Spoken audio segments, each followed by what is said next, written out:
नमस्कार दोस्तों। प्रस्तुत है मुंशी प्रेमचंद द्वारा लिखी गई कहानी गुल्ली डंडा। हमारे अंग्रेजी दा दोस्त माने या न माने, मैं तो यही कहूँगा कि गुल्ली डंडा सब खेलों का राजा है। अब भी कभी लड़कों को गुल्ली डंडा खेलते देखता हूँ तो जी लोट-पोट हो जाता है कि इनके साथ जाकर खेलने लगूँ। न लॉन की ज़रूरत, न कोर्ट की, न नेट की, न थापी की। मज़े से किसी पेड़ की एक टहनी काट ली, गुल्ली बना ली और दो आदमी भी आ गए तो खेल शुरू हो गया। विलायती खेलों में सबसे बड़ा ऐब है कि उनके सामान महंगे होते हैं। जब तक कम से कम 1 सैकड़ा न खर्च कीजिए, खिलाड़ियों में शुमार ही नहीं हो सकता। यह गुल्ली डंडा है कि बिना हर फिटकरी के चोखा रंग देता है। पर हम अंग्रेजी चीज़ों के पीछे ऐसे दीवाने हो रहे हैं कि अपनी सभी चीज़ों से अरुचि हो गई है। हमारे स्कूलों में हर एक लड़के से 3-4 रुपए सालाना केवल खेलने की फीस ली जाती है। किसी को यह नहीं सूझता कि भारतीय खेल खिलाएं जो बिना दाम कौड़ी की खेले जाते हैं। अंग्रेजी खेल उनके लिए हैं जिनके पास धन है। गरीब लड़कों के सिर क्यों यह व्यसन मढ़ते हो? ठीक है, गुल्ली से आँख फूट जाने का भय रहता है, तो क्या क्रिकेट से सिर फूट जाने, तिल्ली फट जाने, टांग टूट जाने का भय नहीं रहता? अगर हमारे माथे में गुल्ली का दाग आज तक न बना हुआ है तो हमारे कई दोस्त ऐसे भी हैं जो थापी को बैसाखी से बदल बैठे। खैर, यह अपनी अपनी रुचि है। मुझे गुल्ली ही सब खेलों से अच्छी लगती है और बचपन की मीठी स्मृतियों में गुल्ली ही सबसे मीठी है। वह प्रातःकाल घर से निकल जाना, वह पेड़ पर चढ़कर टहनियाँ काटना और गुल्ली डंडे बनाना, वह उत्साह, वह लगन, वह खिलाड़ियों के जमघटे, वह पदना और पदाना, वह लड़ाई झगड़े, वह सरल स्वभाव जिसमें छूत अछूत, अमीर गरीबी का बिल्कुल भेदभाव न रहता था, जिसमें अमीराना चोंचलों की प्रदर्शन की अभिमान की गुंजाइश ही न थी। यह उसी वक्त भूलेगा जब जब घर वाले बिगड़ रहे हैं, पिताजी चौके पर बैठे बेग से रोटियों पर अपना क्रोध उतार रहे हैं। अम्मा की दौड़ केवल द्वार तक है, लेकिन उनकी विचारधारा में मेरा अंधकार में भविष्य टूटी हुई नौका की तरह डगमगा रहा है और मैं हूँ कि पदाने में मस्त हूँ। न नहाने की सुध है, न खाने की।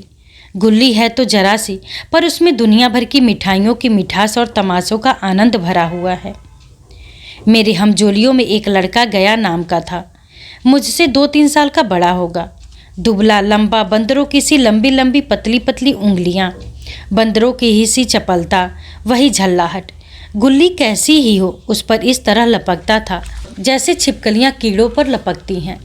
मालूम नहीं उसके माँ बाप थे या नहीं, कहाँ रहता था, क्या खाता था, पर था हमारे गुल्ली क्लब का चैंपियन। जिसकी तरफ वह आ जाए उसकी जीत निश्चित थी।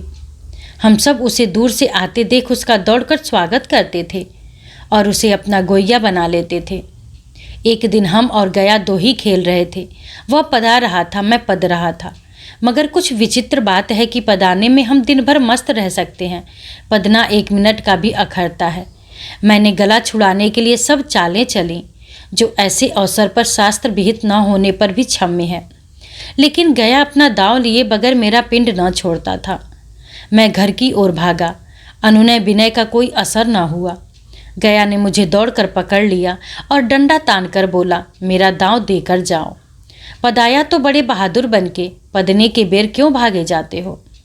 तुम दिन भर पदाओ तो मैं भी दिन भर पदता रहूं। हाँ, तुम्हें दिन भर पदना पड़ेगा।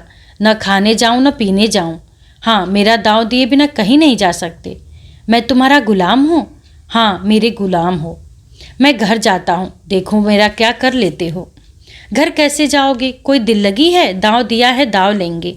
अच्छा, कल मैंने तुम्हें अमरूद खिलाया था, वह लौटा दो। वह तो पेट में चला गया, निकालो पेट से। तुमने क्यों खाया मेरा अमरूद? अमरूद तुमने दिया तब मैंने खाया, तुमसे मांगने न गया था। जब तक मेरा अमरूद न दोगे मैं दांव न दूंगा। मैं समझता था न्याय मेरी ओर है। आखिर मैंने किसी स्वार्थ से ही उसे अमरूद खिलाया होगा। कौन निस्वार्थ किसी के साथ सलूक करता है? भिक्षा तक तो स्वार्थ के लिए ही देते हैं। जब गया ने अमरूद खाया तो फिर उसे मुझसे दांव लेने का क्या अधिकार है? रिश्वत देकर तो लोग खून पचा जाते हैं, यह मेरा अमरूद यूं ही हजम कर जाएगा? अमरूद पैसे के 5 वाले थे जो गया के बाप को ही नसीब न होंगे। यह सरासर अन्याय था। गया ने मुझे अपनी ओर खींचते हुए कहा, मेरा दांव देकर जाओ। अमरूद समरूद मैं नहीं जानता। मुझे न्याय का बल था, वह अन्याय पर डटा हुआ था। मैं हाथ छुड़ाकर भागना चाहता था, वह मुझे जाने न देता था। मैंने गाली दी, उसने उससे कड़ी गाली दी, और गाली नहीं, दो एक चांटा जमा दिया। मैंने उसे दांत से काट लिया, उसने मेरी पीठ पर डंडा जमा दिया। मैं रोने लगा। गया मेरे इस अस्त्र का मुकाबला न कर सका, भागा। मैंने तुरंत आंसू पोंछ डाले, डंडे की चोट भूल गया और हंसता हुआ घर में जा पहुंचा। मैं थानेदार का लड़का एक नीच जात के लौंडे के हाथों पिट गया। यह मुझे उस समय भी अपमानजनक मालूम हुआ, लेकिन घर में किसी से शिकायत न की। उन्हीं दिनों पिताजी का वहाँ से तबादला हो गया। नई दुनिया देखने की खुशी में मैं ऐसा फूला कि अपने हमजोलियों से बिछुड़ जाने का बिल्कुल दुख न हुआ। पिताजी दुखी थे, यह बड़ी आमदनी की जगह थी। अम्मा जी भी दुखी थी, यहाँ सब चीज़ें सस्ती थीं और मोहल्ले की स्त्रियों से घराव सा हो गया था। लेकिन मैं मारे खुशी के फूला न समाता था। लड़कों से जीट उड़ा रहा था। वहाँ ऐसे घर थोड़े ही होते हैं, ऐसे ऐसे ऊंचे घर हैं कि आसमान से बातें करते हैं। वहाँ के अंग्रेजी स्कूल में कोई मास्टर लड़कों को पीटे तो उसे जेहल हो जाए। मेरे मित्रों की फैली हुई आंखें और चकित मुद्रा बतला रही थी कि मैं उनकी निगाह में कितना ऊंचा उठ गया हूँ। बच्चों में मिथ्या को सत्य बना लेने की वह शक्ति है जिसे हम जो सत्य को मिथ्या बना लेते हैं क्या समझेंगे।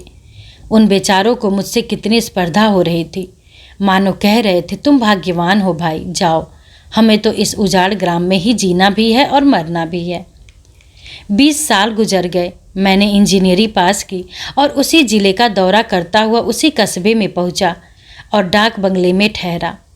उस स्थान को देखते ही इतनी मधुर बाल स्मृतियाँ हृदय में जाग उठी कि मैंने छड़ी उठाई और कस्बे की सैर करने निकला। आंखें किसी प्यासे पथिक की भांति बचपन के उन क्रीड़ा स्थलों को देखने के लिए व्याकुल हो रही थी, पर उस परिचित नाम के सिवा वहाँ और कुछ परिचित न था।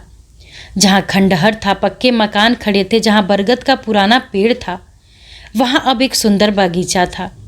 स्थान का काया पलट हो गया था। अगर उसके नाम और स्थिति का ज्ञान न होता तो मैं इसे पहचान भी न सकता। बचपन की संचित और अमर स्मृतियाँ बाहें खोले अपने उन पुराने मित्रों से गले मिलने को अधीर हो रही थी। मगर वह दुनिया बदल गई थी। ऐसा जी होता था कि उस धरती से लिपट कर रोऊं और कहूँ, तुम मुझे भूल गई, मैं तो अब भी तुम्हारा वही रूप देखना चाहता हूँ। सहसा एक खुली हुई जगह में मैंने 2-3 लड़कों को गुल्ली डंडा खेलते देखा। एक क्षण के लिए मैं अपने को बिल्कुल भूल गया कि मैं एक ऊंचा अफसर हूँ। साहसी ठाट में, रोब और अधिकार की आवरण में जाकर एक लड़के से पूछा, क्यों बेटे, यहाँ कोई गया नाम का आदमी रहता है? एक लड़की ने गुल्ली डंडा समेटकर सहमे हुए स्वर में कहा, कौन गया? गया चमार? मैंने यूं ही कहा, हाँ हाँ वही। गया नाम का कोई आदमी है तो शायद वही हो। हाँ है तो, जरा उसे बुला सकते हो? लड़का दौड़ा हुआ गया और एक क्षण में एक 5 हाथ के काले देव को साथ लिए आता दिखाई दिया। मैं दूर से ही पहचान गया।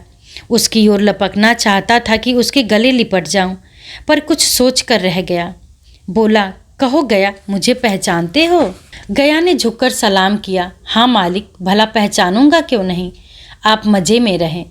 बहुत मज़े में, तुम अपनी कहो। डिप्टी साहब का साइस हूँ। मतई, मोहन, दुर्गा यह सब कहाँ है, कुछ खबर है? मतई तो मर गया, दुर्गा और मोहन दोनों डाकिये हो गए हैं। आप? मैं तो जिले का इंजीनियर हूँ। सरकार तो पहले ही बड़े जहीन थे। अब कभी गुल्ली डंडा खेलते हो? गया ने मेरी ओर प्रश्न की आंखों से देखा। अब गुल्ली डंडा क्या खेलूंगा सरकार, अब तो पेट के धंधे से छुट्टी नहीं मिलती। आओ आज हम तुम खेलें, तुम पदाना हम पदेंगे। तुम्हारा एक दांव हमारे ऊपर है, वह आज ले लो। गया बड़ी मुश्किल से राजी हुआ। वह ठहरा टके का मजदूर, मैं एक बड़ा अफसर। हमारा और उसका क्या जोड़। बेचारा झेप रहा था, लेकिन मुझे भी कुछ कम झेप न थी। इसलिए नहीं कि मैं गया के साथ खेलने जा रहा था, बल्कि इसलिए कि लोग इस खेल को अजूबा समझकर इसका तमाशा बना लेंगे और अच्छी खासी भीड़ लग जाएगी। उस भीड़ में वह आनंद कहाँ रहेगा, पर खेले बगैर तो रहा नहीं जाता था। आखिर निश्चय हुआ कि दोनों जने बस्ती से दूर जाकर एकांत में खेलें। वहाँ कौन देखने वाला बैठा होगा। मज़े से खेलेंगे और बचपन की उस मिठाई को खूब रस ले लेकर खाएंगे। मैं गया को लेकर डाक बंगले पर आया और मोटर में बैठकर दोनों मैदान की ओर चले। साथ में एक कुल्हाड़ी ले ली। मैं गंभीर भाव धारण किए हुए था, लेकिन गया इसे अभी तक मजाक ही समझ रहा था। फिर भी उसके मुख पर उत्सुकता का या आनंद का कोई चिन्ह न था। शायद वह हम दोनों में जो अंतर हो गया था वही सोचने में मगन था। मैंने पूछा, तुम्हें कभी हमारी याद आई थी गया? सच कहना। गया झेपता हुआ बोला, मैं आपको क्या याद करता हुजूर, किस लायक हूँ। भाग में आपके साथ कुछ दिन खेलना बदा था, नहीं मेरी क्या गिनती। मैंने कुछ उदास होकर कहा, लेकिन मुझे तो बराबर तुम्हारी याद आती थी। तुम्हारा वह डंडा जो तुमने तान कर जमाया था, याद है ना? गया ने पछताते हुए कहा, वह लड़कपन था सरकार, उसकी याद न दिलाओ। वाह, वह मेरे बाल जीवन की सबसे रसीली याद है। तुम्हारे उस डंडे में जो रस था वह तो अब न आदर सम्मान में पाता हूँ न धन में। कुछ ऐसी मिठास थी उसमें कि आज तक उससे मन मीठा होता रहता है। इतनी देर में हम बस्ती से कोई 3 मील निकल आए। चारों तरफ सन्नाटा है। पश्चिम की ओर कोसों तक भीमताल फैला हुआ है, जहाँ आकर हम किसी समय कमल के पुष्प तोड़ ले जाया करते थे और उसके झुमके बनाकर कानों में डाल लेते थे। जेठ की संध्या केसर में डूबी चली आ रही है।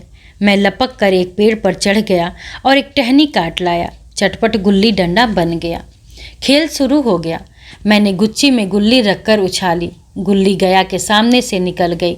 उसने हाथ लपकाया जैसे मछली पकड़ रहा हो। गुल्ली उसके पीछे जाकर गिरी। यह वही गया है जिसके हाथों में गुल्ली जैसे आप ही आप जाकर बैठ जाती थी। वह दाहिने बाएं कहीं हो, गुल्ली उसकी हथेलियों में ही पहुंचती थी, जैसे गुल्लियों पर वशीकरण डाल देता हो। नई गुल्ली, पुरानी गुल्ली, छोटी गुल्ली, बड़ी गुल्ली, नोकदार गुल्ली, सपाट गुल्ली सभी उसे मिल जाती थी, जैसे उसके हाथों में कोई चुंबक हो जो गुल्लियों को खींच लेता हो। लेकिन आज गुल्ली को उससे प्रेम नहीं रहा। फिर तो मैंने पदाना शुरू किया। मैं तरह तरह की धांधलियाँ कर रहा था। अभ्यास की कसर बेईमानी से पूरी कर रहा था। हुच जाने पर भी डंडा खेले जाता था। हालांकि शास्त्र के अनुसार गया की बारी आनी चाहिए थी। गुल्ली पर जब ओछी चोट पड़ती है और वह जरा दूर गिर पड़ती है तो मैं झटपट उसे खुद उठा लेता और दोबारा टाल लगाता। गया यह सारी बेकायदगियाँ देख रहा था, पर कुछ न बोलता था, जैसे उसे वह सब कायदे कानून भूल गए।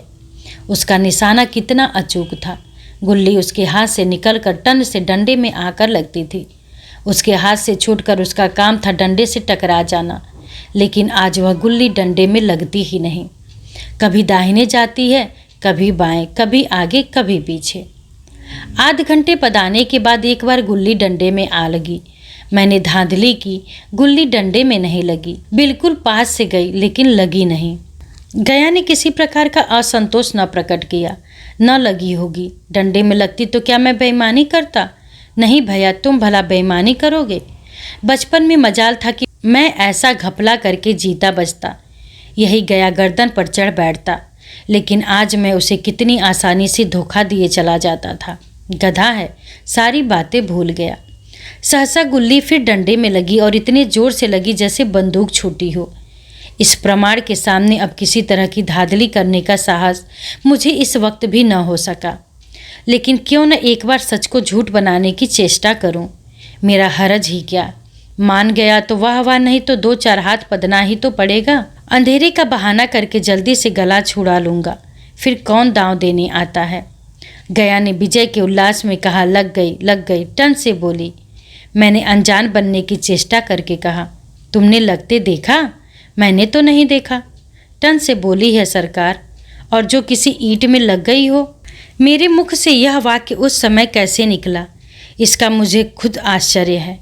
इस सत्य को झुठलाना वैसे ही था जैसे दिन को रात बताना। हम दोनों ने गुल्ली को डंडे में जोर से लगते देखा था, लेकिन गया ने मेरा कथन स्वीकार कर लिया। हाँ, किसी ईंट में ही लगी होगी। डंडे में लगती तो इतनी आवाज़ न आती। मैंने फिर पदाना शुरू किया, लेकिन इतनी प्रत्यक्ष धांधली कर लेने के बाद गया की सरलता पर मुझे दया आने लगी। इसलिए जब तीसरी बार गुल्ली डंडे में लगी तो मैंने बड़ी उदारता से दाव देना तय कर दिया। गया ने कहा, अब तो अंधेरा हो गया है भैया, कल पर रखो। मैंने सोचा कल बहुत सा समय होगा, यह न जाने कितनी देर पदाए, इसलिए इसी वक्त मामला साफ कर लेना अच्छा होगा।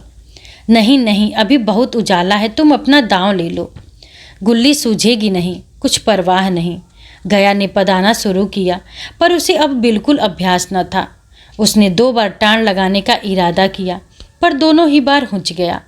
1 मिनट से कम में वह दांव पूरा कर चुका। बेचारा घंटा भर पदा, पर 1 मिनट ही में अपना दांव खो बैठा। मैंने अपने हृदय की विशालता का परिचय दिया। 1 दांव और खेल लो, तुम पहले ही हाथ में हुच गए हो। नहीं भैया, अब अंधेरा हो गया, तुम्हारा अभ्यास छूट गया। क्या कभी खेलते नहीं? खेलने का समय कहाँ मिलता है भैया। हम दोनों मोटर पर जा बैठे और चिराग जलते जलते पड़ाव पर पहुंच गए। गया चलते चलते बोला, कल यहाँ गुल्ली डंडा होगा, सभी पुराने खिलाड़ी खेलेंगे, आप भी आओगे? जब आपको फुर्सत हो तभी खिलाड़ियों को बुलाऊं। मैंने शाम का समय दिया और दूसरे दिन मैच देखने आया। कोई 10-10 आदमियों की मंडली थी। कई मेरे लड़कपन के साथी निकले, अधिकांश युवक थे जिन्हें मैं पहचान न सका। खेल शुरू हुआ। मैं मोटर पर बैठा बैठा तमाशा देखने लगा। आज गया का खेल, उसका वह नैपुण्य देखकर मैं चकित हो गया। टाण लगाता तो गुल्ली आसमान से बातें करती। कल की सी वह झिझक या हिचकिचाहट, वह बेदिली आज न थी। लड़कपन में जो बात थी आज उसने प्रौढ़ता प्राप्त कर ली थी। कहीं कल इसने मुझे इस तरह पदाया होता तो मैं जरूर रोने लगता। उसके डंडे की चोट खाकर गुल्ली 200 गज की खबर लाती थी। पदने वालों में एक युवक ने धांधली की। उसने अपने विचार में गुल्ली लोक ली थी। गया का कहना था गुल्ली जमीन में लगकर उछली थी। इस पर दोनों में ताल ठोकने की नौबत आई। युवक दब गया। गया का तमतमाया हुआ चेहरा देखकर डर गया। अगर वह दब न जाता तो जरूर मारपीट हो जाती। मैं खेल में न था, पर दूसरों के इस खेल में मुझे वही लड़कपन का आनंद आ रहा था जब हम सब कुछ भूल कर खेल में मस्त हो जाते थे। अब मुझे मालूम हुआ कि कल गया ने मेरे साथ खेला नहीं, केवल खेलने का बहाना किया। उसने मुझे दया का पात्र समझा। मैंने धांधली की, बेईमानियाँ की, पर उसे जरा भी क्रोध न आया, इसलिए कि वह खेल न रहा था, मुझे खिला रहा था, मेरा मान रख रहा था। वह मुझे पदाकर मेरा कमूचर नहीं निकालना चाहता था। मैं अब अफसर हूँ। यह अफसरी मेरे और उसके बीच में दीवार बन गई। अब मैं उसका लिहाज पा सकता हूँ, अदब पा सकता हूँ, साहचर्य नहीं पा सकता। लड़कपन था तब मैं उसका समकक्ष था, हम में कोई भेदभाव न था। यह पद पाकर अब मैं केवल उसकी दया के योग्य हूँ। वह मुझे अपना जोड़ नहीं समझता। वह बड़ा हो गया है, मैं छोटा हो गया हूँ।